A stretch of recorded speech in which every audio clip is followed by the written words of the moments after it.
नमस्कार, आप देख रहे हैं हकीकत तक डिजिटल न्यूज। आप देख सकते हैं जटहा थाने में नए कानून के लेकर बैठक का आयोजन। आप बैठक में देख सकते हैं जनप्रतिनिधियों की उमड़ी भीड़, जनप्रतिनिधि और आम जनता की उमड़ी भीड़ नए कानून के बारे में जानकारी लेने के लिए। आप देख सकते हैं वीडियो में किस तरह जनता की उमड़ी भीड़ एसएचओ, थाना अध्यक्ष और सभी जनप्रतिनिधियों और जनता को समझा रहे हैं कि नया कानून इस तरह कैसे कैसे काम करेगा। आप लोग किसी भी अपराध करने से बचें, क्योंकि नए कानून में ऐसे प्रावधान है कि 10 साल से लेकर 14 साल तक की सजा हो सकती है। तो सभी लोगों को समझाया जा रहा है, आप मिलजुल के काम करें। आइए आपको वीडियो में दिखाते हैं और सुनवाते हैं क्या कुछ कहते हैं पुलिस अधीक्षक शिमला। अब देख सकते हैं वीडियो में किस तरह नए कानून के बारे में सभी को जानकारी दे रहे हैं थाना अध्यक्ष जटहा। देख सकते हैं यहाँ पे जनता और जनप्रतिनिधियों को उमड़ी है भीड़ नए कानून के बारे में जानकारी लेने के लिए।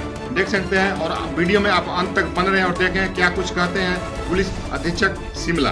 विशेष जानकारी हम सुनते हैं तो नए कानून के बारे में। देखिए, आज 1 जुलाई 2024 से 3 क्रिमिनल मेजर एक्ट्स जो हैं वो रिपील होने के बाद नए जो एक्ट हैं वो शामिल हुए हैं वो एक्शन में और जिनको कि एग्जीक्यूट किया जा रहा है।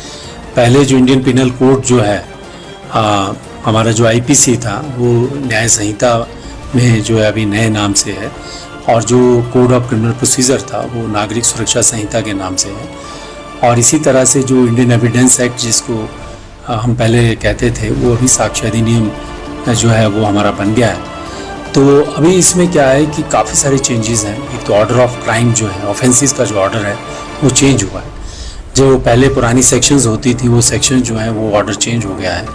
दूसरा ये कि जो प्रक्रिया है, जिस प्रकार की प्रक्रिया जो पहले रहती थी, आज के वर्तमान जो संदर्भ हैं उन संदर्भों के अनुरूप उनको बनाने का प्रयास किया जा रहा है। डिजिटाइजेशन का काफ़ी इसमें इस्तेमाल होगा और जो हमारा एविडेंस रिकॉर्डिंग है उसमें भी काफ़ी परिवर्तन है, जो एक ट्रांसपेरेंसी को लेकर के आएंगे। और साथ साथ में जो व्यक्ति के अधिकार हैं उन अधिकारों को ब्रॉड किया गया है। एफआईआर की जो प्रोविजनिंग है, जो एफआईआर जो न्याय संहिता में जो डिफरेंट ऑफेंसेस हैं या स्पेशल एक्ट्स में जो ऑफेंसेस हैं उनको रिकॉर्ड करने के जो स्कोप है उसको ब्रॉड किया गया है। अभी EFIR का कंसेप्ट आ गया है, साथ साथ में 0 FIR का कंसेप्ट है, प्रिलिमिनरी इंक्वायरी का कंसेप्ट है। FIR रजिस्ट्रेशन मैंडेटरी है, लेकिन उसमें FIR की प्रक्रिया को जो है वो ब्रॉड किया गया, जिसमें कि ताकि कोई भी व्यक्ति अगर FIR करता है तो उसकी प्रॉपर रिकॉर्ड बने, प्रॉपर रिकॉर्ड जो है बिल्ड हो। तो प्रिलिमिनरी इंक्वायरी को भी लेके आए हैं, और प्रिलिमिनरी इंक्वायरी का जो कंसेप्ट है उसमें हमारी जो पुलिस मुख्यालय उन्होंने एक SOP भी जारी की है कि किन केसेस में प्रिलिमिनरी इंक्वायरी हो सकती है। अगर प्रिलिमिनरी इंक्वायरी 14 दिन के अंदर अंदर जो है वो कंप्लीट नहीं होती तो ऑटोमेटिकली FIR में कन्वर्ट हो जाएगी। तो ऐसा जो प्रक्रिया का जो स्कोप है उसको विस्तृत करने से कुछ लाभ भी हैं और जो रिस्पॉन्सिबिलिटीज़ हैं वो ऐड हो रही हैं।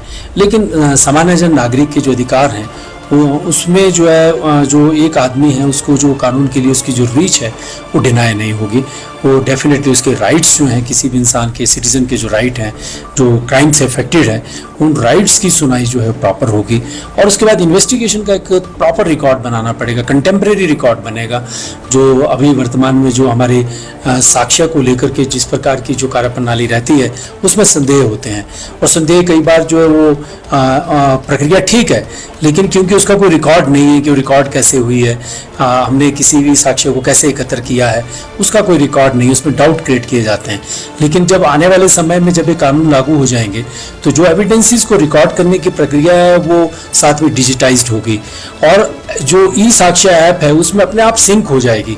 4-4 मिनट्स की इसमें फाइल्स बनेगी और वो साथ साथ में सिंक होती रहेंगी। तो उसमें फिर पुलिस के हाथ में भी कुछ नहीं है कि भाई उसको बाद में आप चेंज कर लें या उसको कोई कट पेस्ट कर लें। उसमें हैश वैल्यू जनरेट होगी और उसमें जो है लैट लॉन्ग जो है लैटिट्यूड और लॉन्गिट्यूड जो है कहाँ आपने जो है वो एविडेंस रिकॉर्ड की है वो सारी की सारी चीज़ें जो है ये ई-साक्ष्य जो ऐप है हमारी उसमें जो है वो चली जाएंगी, उसमें जो है सिंक हो जाएंगी। तो कुल मिलाकर हम ये देखें कि ऑफेंसेस का ऑर्डर चेंज हुआ है, कानून में FIRs को ब्रॉड किया गया है, और आम आदमी के जो नागरिक के जो अधिकार हैं कानून तक पहुंचने की जो उसकी रीच है उस रीच को भी जो है ब्रॉड किया गया। आप FIR भी करवा सकते हैं, उसमें 3 दिन के भीतर आपको जो थाने में आकर उसमें साइन करने होंगे। अभी समय लगेगा इनको इम्प्लीमेंट अच्छे से होने? देखिए, ये तो अभी क्या है कि दोनों लॉज जो हैं वो पैरेलल चलेंगे। जो ऑलरेडी क्रिमिनल इन्वेस्टिगेशन पेंडिंग है उनको भी अभी काफ़ी समय लगेगा सम अप होने में, तो वो पुराने प्रक्रिया और नियम के अनुसार चलेंगे। और जो आज के बाद घटनाक्रम है उनमें जो है नए जो अभी हमारे जो संहिताएं जो जितनी भी आई हैं उनके हिसाब से होगी। तो दोनों ही लॉ साथ साथ में चलेंगे। ट्रेनिंग की आवश्यकता है, ट्रेनिंग हम करवा रहे हैं। तो इनिशियली इसमें थोड़े चैलेंजेस तो रहेंगे, लेकिन आफ्टर सम टाइम कुछ 1-2 साल के बाद जो है चीज़ें स्ट्रीमलाइन हो जाएगी। देखिए, आज हमारे पास सुबह ही जो है वो एक मामला पंजीकृत हुआ है जिसमें कि फॉरेस्ट एक्ट लगा है और साथ में जो है वो न्याय संहिता की सेक्शन जो है 303 अट्रैक्ट हुई है। हाँ, ये चोरी का एक मामला है वन संपदा को लेकर के। पहले जो है ये सेक्शन 380 अट्रैक्ट होती, इसमें 379 होती।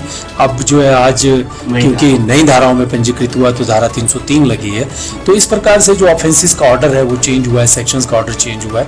तो काफ़ी बड़े लेवल के एफर्ट्स किए जाने की आवश्यकता है जो हम कर रहे हैं। क्या है मामला और कहाँ का है? ये पुलिस थाना दिल्ली में मामला पंजीकृत हुआ है सुबह मॉर्निंग में 6 बजे के करीब। तो इस मामले में जो अन्वेषण चल रहा है, अभी नई जो हमारी प्रक्रिया है उसके